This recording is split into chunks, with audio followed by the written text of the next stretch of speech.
ఇంకేమన్నా డౌట్స్ ఉంటే ఇక్కడ క్లియర్ చేసుకోండి. మీరు లైవ్ ఓపెన్ చేసి మీకు ఇంకేమన్నా డౌట్స్ ఉంటే క్లియర్ చేసుకోండి. ఓకేనా?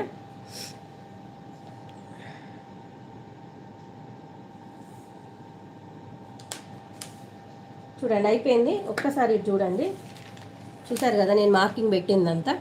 ఇప్పుడు నేను దీన్ని కట్ చేస్తాను, మీరు ఒక్కసారి చూడండి.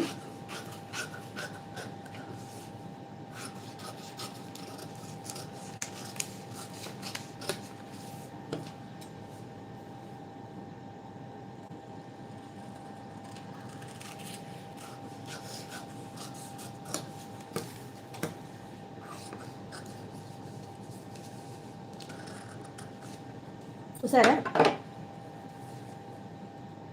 మనం ఏం చేయలేదు దీన్ని ఏం చేసినాం, మనం ఏం చేయలే. అందద కొద్దీ మనం పెట్టేసుకుంటూ వెళ్ళిపోయినాం. చూసారా వచ్చిందా? ఓకేనా? మీకు ఓకే అనిపించిందా ఇప్పుడు నేను చెప్పింది? మీకేమన్నా దీంట్లో తప్పు అనేది ఏమన్నా